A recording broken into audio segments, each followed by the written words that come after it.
During the time of Jesus, peace be upon him, he was to be followed. And during the time of Muhammad sallallahu alaihi wasallam, he is to be followed.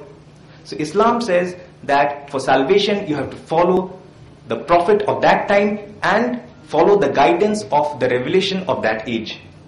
This is the criteria as defined in Islam, in very simple terms. About Muhammad sallallahu alaihi wasallam, it is mentioned that because he is the last prophet and no more new prophets or messengers are going to come, it is mentioned that he is for all humanity. It is mentioned in Surah Anbiya, chapter number 21, verse number 107, وَمَا أَرْسَلْنَاكَ إِلَّا رَحْمَةً لِلْعَالَمِينَ. We have sent thee not, but as a mercy for all mankind. As a mercy for all mankind and all that exists. Further it is mentioned in Surah Sabah, chapter number 34, verse number 28, وَمَا أَرْسَلْنَاكَ إِلَّا كَافَّةً لِلنَّاسِ بَشِيرًا وَنَذِيرًا.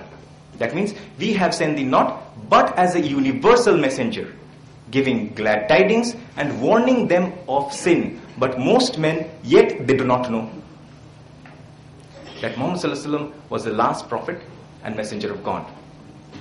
If we refer to the Bible, even in the Bible, we find, just as the Bible speaks about Jesus, peace be upon him, it also speaks about Prophet Muhammad, peace be upon him.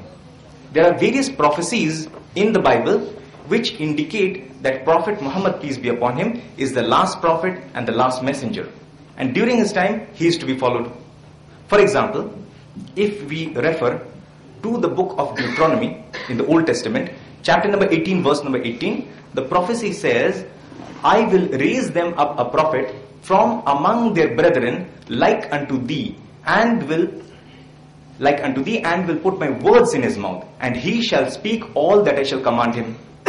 The prophecy says, God is speaking to Moses, peace be upon him, that I will raise them up a prophet from among their brethren like unto thee, and will speak my words in his mouth, and he shall speak all that I shall command him. If you ask any Christian, whom does this prophecy refer to? He will tell you that it refers to Jesus, peace be upon him. If you ask him why, he will tell you that look, Jesus, peace be upon him, and Moses, peace be upon him, was both a Jew. They were both Jews. And he will also tell you that Moses, peace be upon him, was a prophet of God, and Jesus, peace be upon him too, he was a prophet of God. You should mark this statement. Now he is telling you that Moses, peace be upon him, and Jesus, peace be upon him, were both prophets of God. Both prophets of God. So, this prophecy is fulfilled by Jesus, peace be upon him. And if you ask him that are these two criteria sufficient, he will say yes, he will agree with you. But if you analyze that these two criteria was also fulfilled by all the prophets after Moses, peace be upon him, and before Jesus, peace be upon him, such as David, Solomon, Isaiah, Jeremiah, Zechariah, John the Baptist, all of them were prophets of God as well as Jews. So why can't this prophecy be fulfilled by the others? And there is no answer. So you have to explain to him that the prophecy says, like unto thee, a prophet like unto Moses. So we have to find out who is the prophet like unto Moses. Is it Jesus, peace be upon him, or is it Muhammad, peace be upon him? If you analyze that both Moses and Muhammad, peace be upon them both, they had a natural birth. Jesus, peace be upon him, he had a miraculous birth. He did not have a father. That he did not have a father, he had a miraculous birth, is mentioned in the Quran, in Surah Imran, chapter number 3, verses 43 to 47. And it is also mentioned in the Bible, Gospel of Matthew, chapter number 1, verse number 18, as well as Gospel of Luke, chapter number 1, verse number 35. So in both these places, in the Bible as well as in the Quran, it is prophesied, it is mentioned that Jesus had a miraculous birth. So Jesus, peace be upon him, was not like Moses, peace be upon him, but Muhammad, peace be upon him, was like Moses, peace be upon him. Again, if you analyze that both Moses and Muhammad, peace be upon them, they had married and had children. But Jesus, peace be upon him, did not marry, did not have any child. So again, Jesus is unlike Moses, but Muhammad is like Moses, peace be upon them all. Again, if you look at the death, that Moses and Muhammad, peace be upon them both, had a natural death. Jesus, peace be upon him, according to the Quran.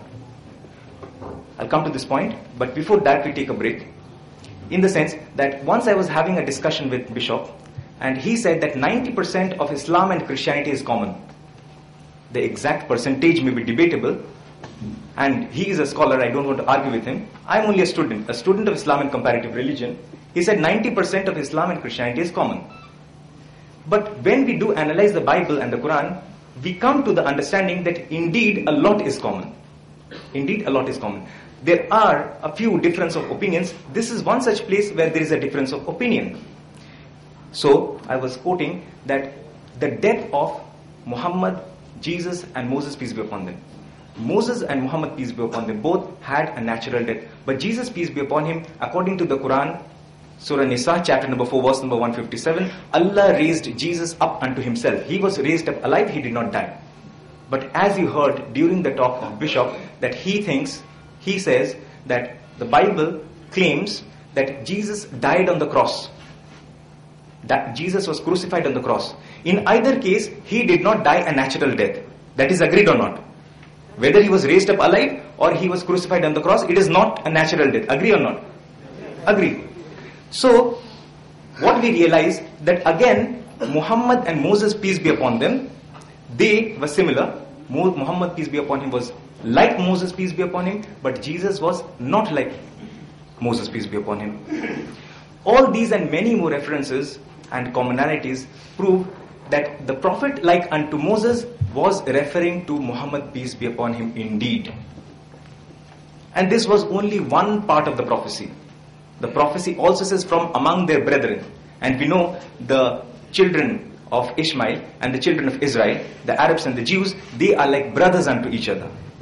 What Bishop said, that the Muslims and the Christians, they are like brothers unto each other.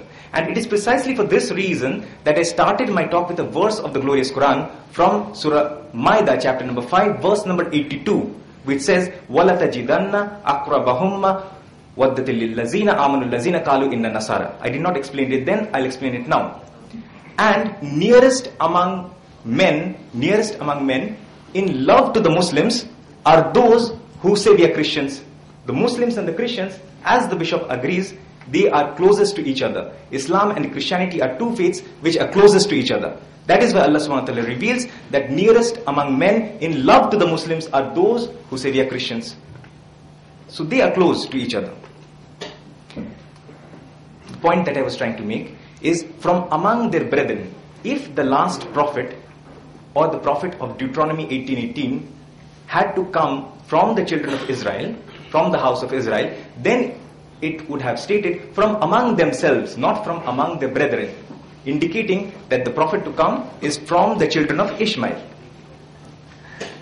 Similarly, there are various other prophecies. We cannot deal with them all in such a short span of time.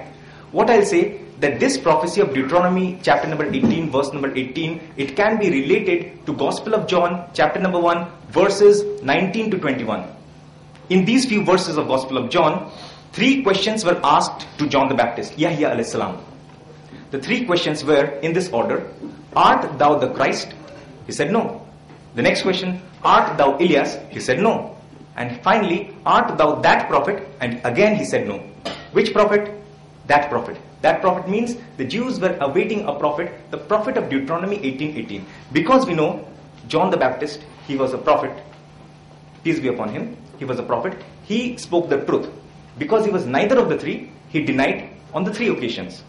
The point that I want to make is, if Christ and that prophet be the same person, then it is illogical to ask again, art thou that prophet, when he had already denied that he was not the Christ. Right or wrong? When he had denied that he was not the Christ, if that prophet meant Christ, then he denied simultaneously that he was not that prophet as well. So we can understand that prophet cannot refer to Christ.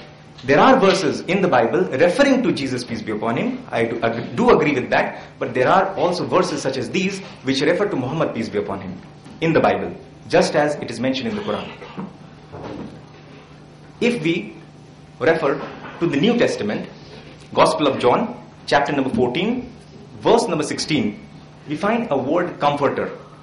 Jesus, peace be upon him, he says, I will pray unto the Father, and he shall send you another comforter, that he may abide with you forever, for everlasting. That comforter will abide with you for an everlasting time. Who is that comforter? Let us move further. Gospel of John, chapter number 15, verse number 26, again speaks of the comforter. Gospel of John, chapter number 16, verse number 7, again speaks of the Comforter. If you refer to the original text,